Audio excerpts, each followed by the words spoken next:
Welcome to the Jodi and Jess Mad Mom and Daughter podcast, designed to inspire, uplift, and add a little motivation into your busy day. Here is the dynamic mom and daughter duo, Jodi and Jess. Hello and welcome to the Jodi and Jess Mad podcast. I'm Jess Pliszka. And I'm Jodi Pliszka. And today we're going to be talking about breaking stereotypes. Did you know that 95% of women and 85% of men don't like the way that they look? It doesn't surprise me, but with everything that's out there today, I mean, the beauty standards just aren't healthy and they're not even achievable nowadays. You know, women are placing this huge importance on their weight loss rather than maintaining a healthy weight. And, you know, a lot of these people are making these huge financial and physical sacrifices to be able to reach these goals because of the societal pressures. And you know, we were just looking at a magazine the other day. What do you see every time you're reading the magazine?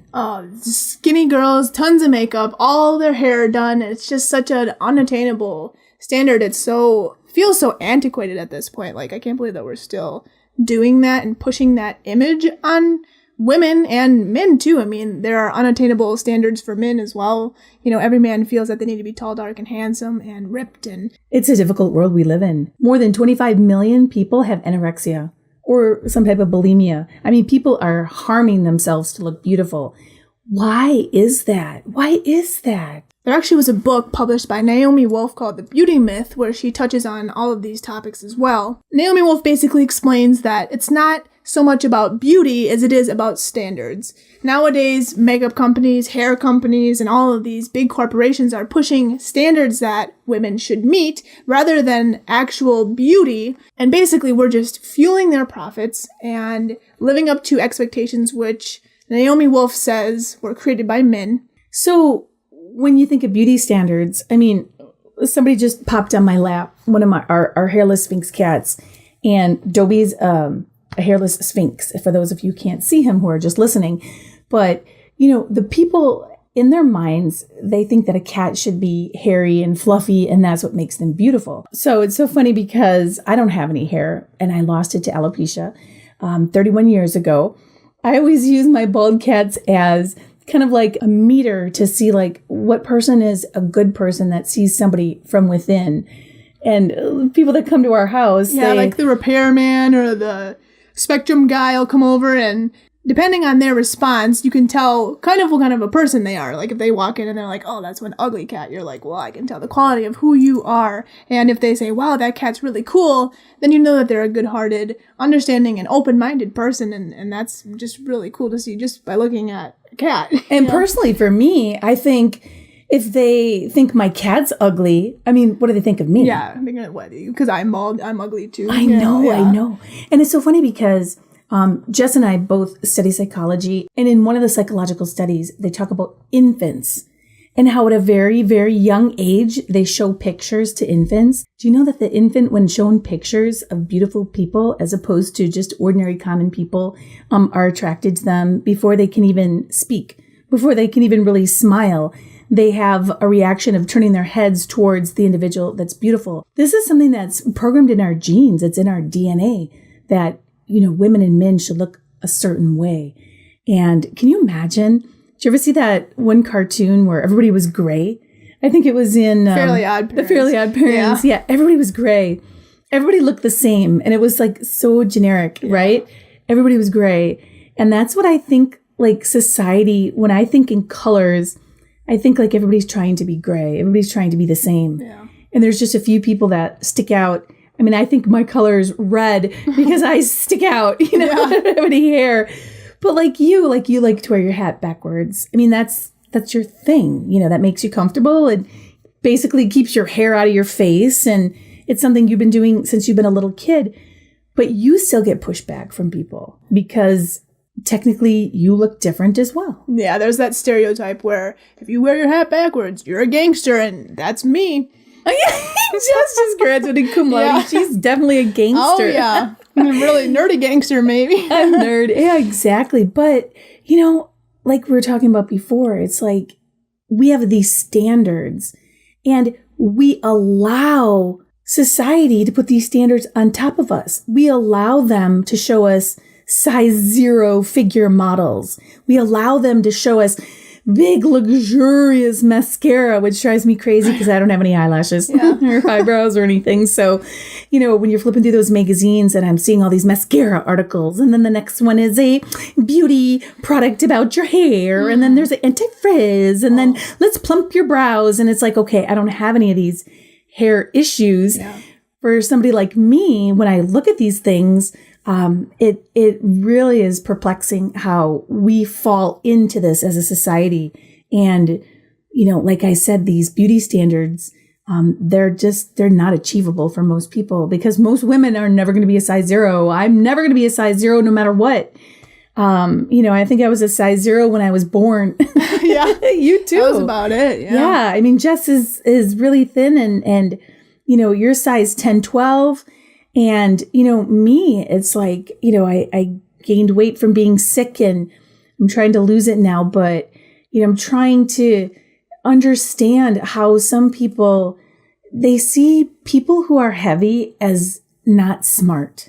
Yeah, that's the most common thing. That they're lazy and they're not smart. And you don't know that. And that's just such an assumption. Like, speaking as someone who's Asian, people think that all Asian people are smart and good at math. And yes, maybe I am good at math, but I don't want to be a statistic. I have plenty of Asian friends who are not good at math.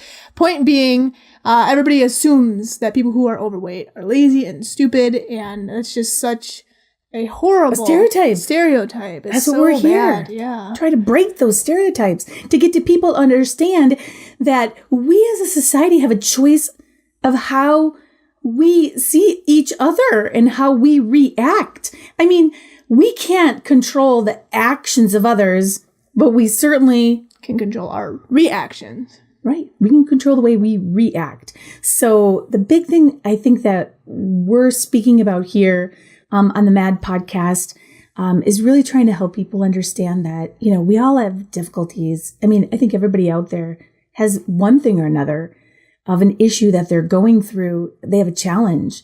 And a lot of the challenges with women have to do with their weight, the way they look, and the way they feel about themselves. And do you really feel that, that you don't look pretty when you look in the mirror? Or are you just comparing yourself to a perfectly, a model with perfectly coiffed hair and beautiful eyelashes that are fake, and all this makeup? And don't forget, Jess is a videographer and you tell them about photographs, what you do with your photographs. Yeah, I mean, depending on who I'm filming or photographing, I mean, a lot of people request that they're airbrushed, that their teeth are whitened, that I can add mascara to their eyes or make their eyebrows look darker. I mean, they really want me to, quote, Photoshop them, the way that everybody thinks, to make them look in a way that they don't. I have this beautiful natural photo of them and how they really look, and they just want to change everything about it. And it's just so terrible because of those societal standards that are put out onto them. Yeah, everybody wants to look beautiful. But the point I'm trying to make here is the people that you're seeing, it's not real. It's not real. I mean, I think they have like Kim Kardashian, or I do not follow anything about that. So you probably never hear that word go off my lips as we move forward, because I am so not into those following that kind of news. But I remember seeing something that struck me about somebody being like on a motorcycle doing some kind of video. And then like the video, they like squished. Yeah. You can talk about that because you do videography. Yeah, I mean, I'm not really even sure how they did that. I mean, it's some kind of CGI, and they basically, it was Kim Kardashian, and then also a case with Meghan Trainor where they really slimmed her waist and her hips down and made them go from a beautiful, full-figured person to a skinny, stereotypical woman that's shown in everyday media. Yeah, isn't that crazy? Yeah. So how do they do that? I don't even know how they do that. I don't know. But, and the fact of like, why? Why do we have to do that? You know who I love? I love America's Got Talent. I just think it's a fun family show to watch. If anybody hasn't seen it out there, it's really interesting. And Tyra Banks, I think she's a fantastic role model for girls. Yeah. Because she has a little bit more of a full curvy figure. Mm-hmm. And I think she looks super healthy and super beautiful.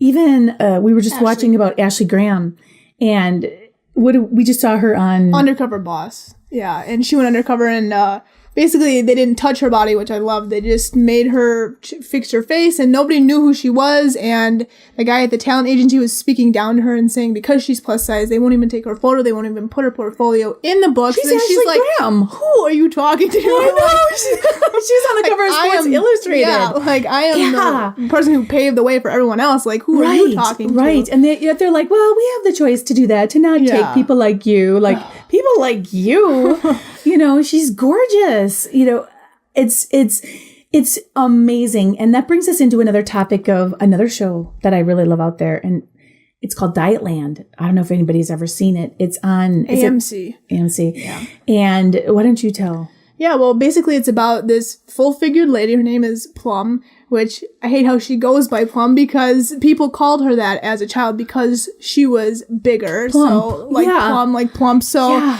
and so instead of going by like her real name. Alicia. Yeah, instead of going by Alicia, she just goes by Plum and everybody calls her Plum and talks down to her. And they really portray her day-to-day life and the struggles that she has. Like, being on the subway, people look at her and they pull away. And like she has some kind of disease or something just because she's overweight.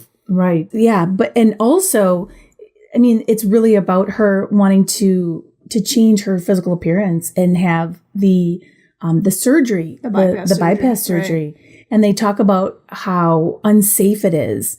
And then it's about, there's these body activists and they want her, you know, to give her $20,000 to like reprogram her to learn to love herself for who she is. Right.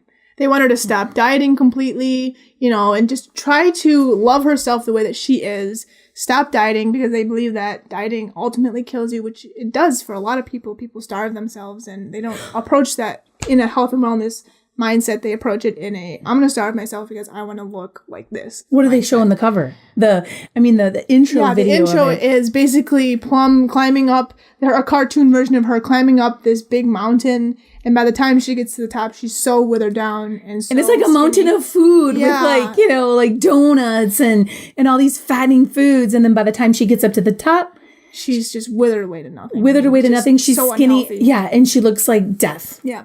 So it kind of explains that it's a really interesting way to show what women do. So it basically shows all the financial and physical sacrifices that women are willing to endure.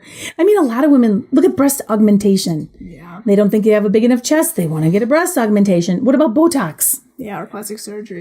Surgery. You don't like your face, so you change everything about it. I know my favorite quote is, I think Amy Schumer said it. She's like, talking about the Kardashians, she's like, we watch these women who take their faces as a light suggestion. Like, yeah, they're literally taking their faces as like the way that they look is a light suggestion. Like, oh my god, like they don't think like they're like, oh, you know, I have enough money that I can go get everything changed about my appearance, so might as well. Like they're just, and that's, you know, those a light suggestion. Yeah. This is it. This body is the only body that you have for the rest of your life. Now, I am not anti-diet because Jess and I have been eating keto for the past 6 to 8 months, which is predominantly consuming no sugar and really limited carbs. So it's really a healthy diet. I mean, keto, you eat more fats, but you eat good fats. And we'll talk about that in another show about one of our nutrition shows. But I'm all for, like I got sick and I had septic shock and sepsis and, I was on a lot of steroids and it caused me to gain weight. And now I get to try to lose that weight, which will be fun because you'll be able to see me through my journey. But I'm only doing it because I want to feel healthy about me. I don't care the way I look like, what anybody else cares. I mean, I don't wear wigs anymore because people wanted me to wear wigs. And every time I would go out, I go to the post office. And what did the ladies say at the post office? Yeah, you walked in with a wig on and you always had your bandanas or all natural. I did a photo shoot and I had to wear a wig. Yeah, and she's like, oh my God, you look so pretty with your hair on. I'm like, oh, what? I didn't look pretty without my hair on? I know. I was so offended. I was like, but you know, I don't get offended like that because I don't take what people say to heart. But it was a comment that Jess and I looked at each other like, yeah. Really? So in other words, you're saying I don't look pretty without my hair on, so I have to wear my wig. But I mean, truly, that happens all the time. I mean, all the time. People are always saying to me, oh, you should wear your hair. You should wear your wig. You look so much prettier with your hair on. And then I have friends that are really good friends, and they say to me, like my friend Kristen. Yeah. She's like, you look weird with the hair on. I look weird with the hair on. You're like, you look so much better without it I like you so much better. My massage therapist, Amber, she's amazing. And she always tells me, she's like, I really like you better without hair. And it's so, you become real. And I can't explain to you how empowering it is when you make that conscious decision to love yourself for who you are. And we're talking about this because for years I've worked on mindset.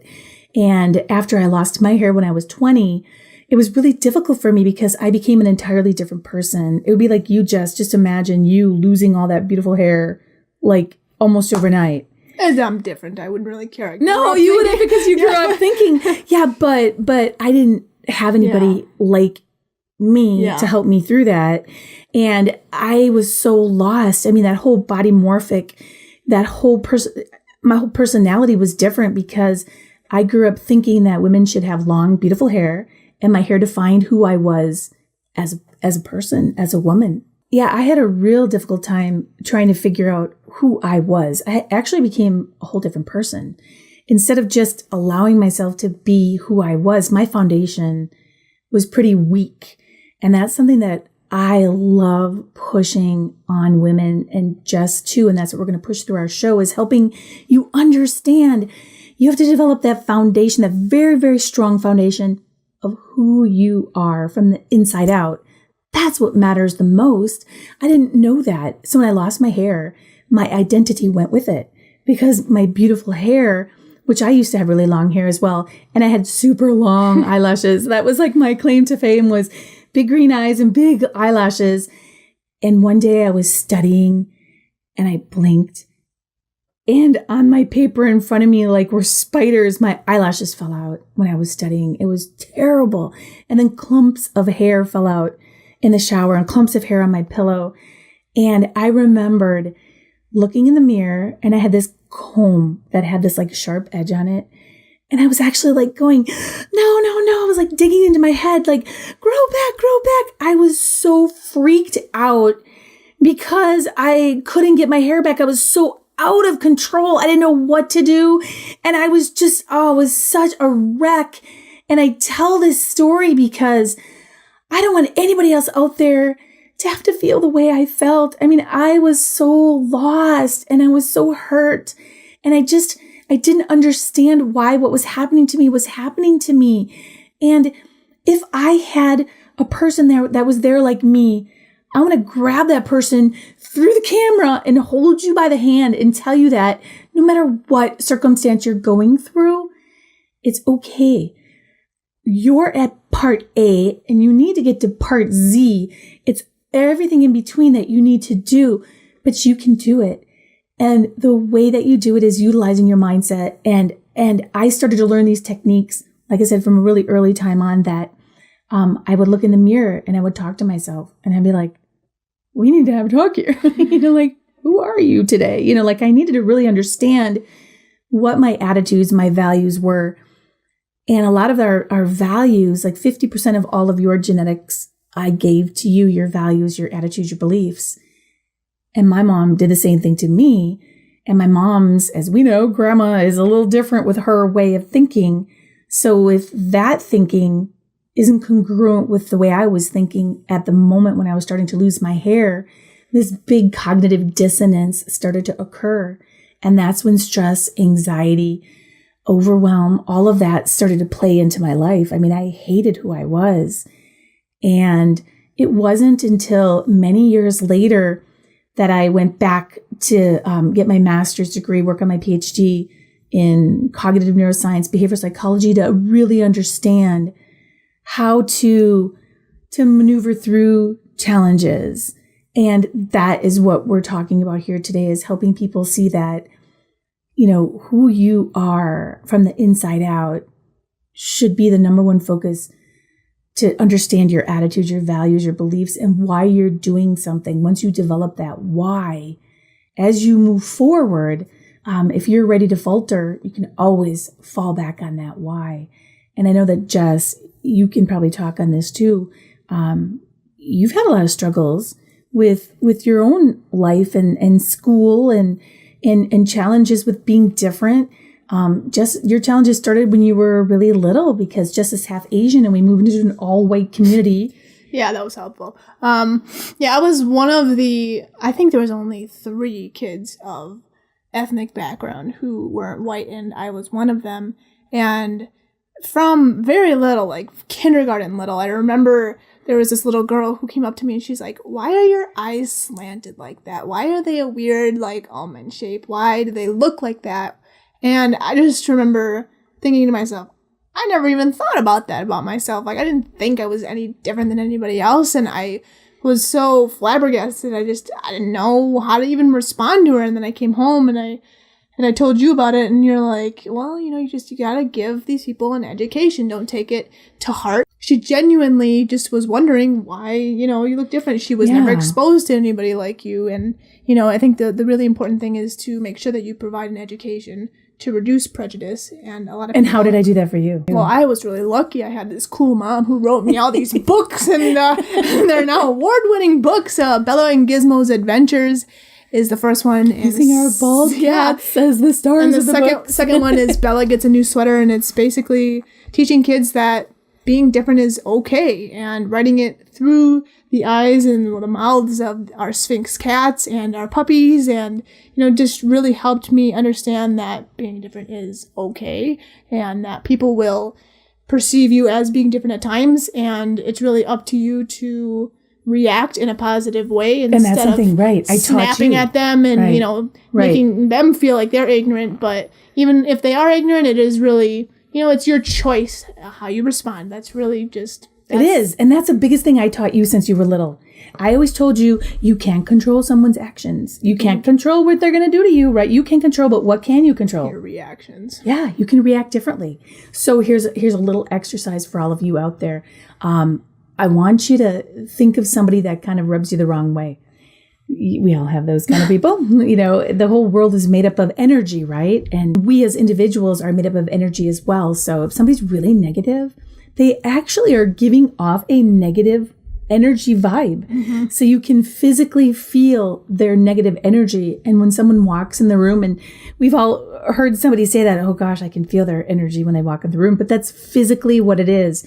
So if you feel someone like that, really make a choice. I mean, you've got a choice. You can do one of two things. Well, you can sit there and take it, or you can make the conscious decision to get up and leave. You don't need to put yourself in any position that you don't feel comfortable in. Right. And I think that's really important, and that even ties into women. Like, that's so important for women, especially when you're dealing with a man who's maybe coming on a little too strong, here, drink this. Or men with women. Or men with women, or both. Here, drink this, or, maybe they want to get you in the bedroom, and, you always have the choice to say no. Right. You and can walk control. away. That's your number one control, is that you have the choice to get up and leave. Right. Because you can't control what they're doing, but you can control how you're reacting to that. And that is the thing that I push to Jess. We can always control it. So the exercise, getting back to the exercise, is when you're at home with your loved one, and maybe they ask you to take out the garbage, or maybe you live alone and maybe you're at work and somebody asks you to do a daunting task, and the first thing you usually do is, right, you roll your eyes, or maybe vice versa, you're asking somebody to do that for you and they roll your eyes. Try to approach them in a different way. Or if they're asking you to do something, try to have a different reaction and just see what happens. It's really amazing how that whole dynamic will change pretty quickly. So, like if you have somebody that, like a parent, like that you don't get along with, or a sibling, and you're always like at odds with each other, and they say something and it upsets you, and then you say something and it upsets you, and if they say something that upsets you, a lot of times they're trying to evoke a response from you. That's just a way that they communicate with you, believe it or not.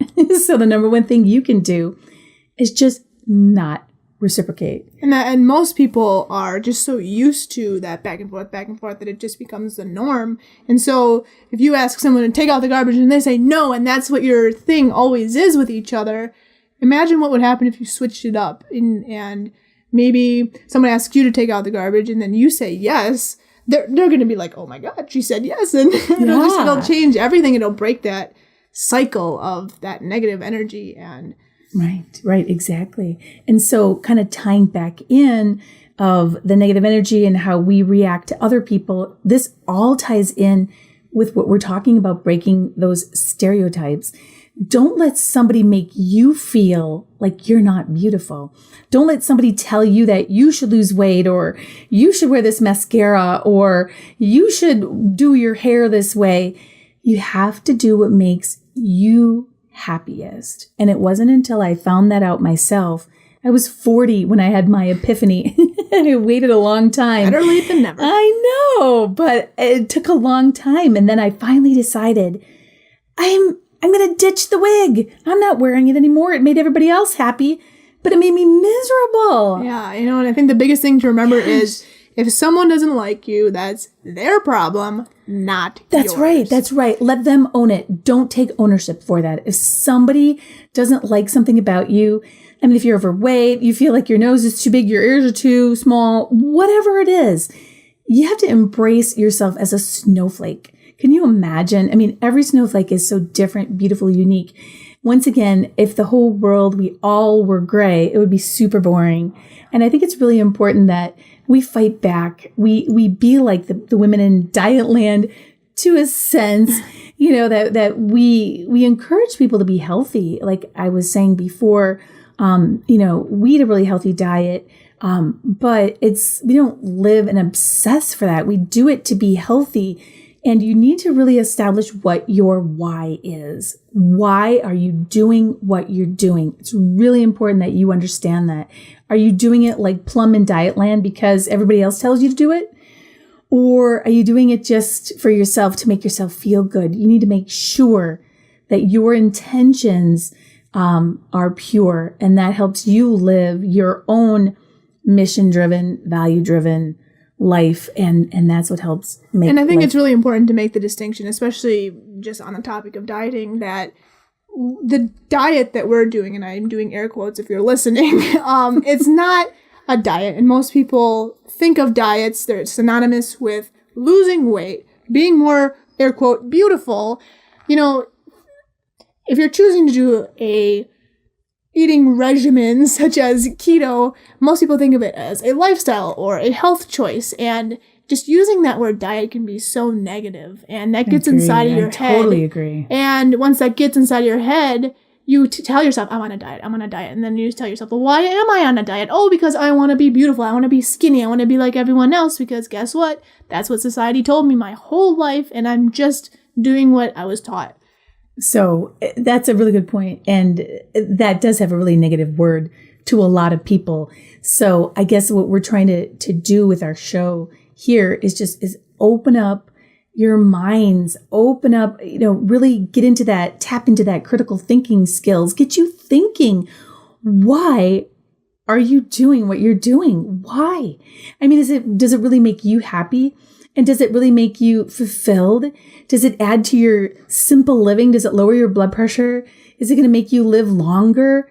That's what you should be doing with your life. Whatever makes you live a longer, happier, fuller life. If you're doing it because everybody else thinks you should do it, or you want to follow, the trends and you want to be trendy, there's nothing wrong with that.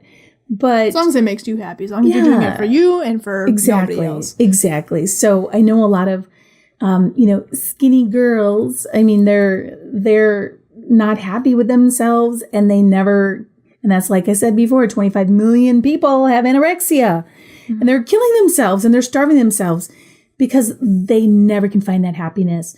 So I welcome you to share the show with somebody that you know that has an eating disorder.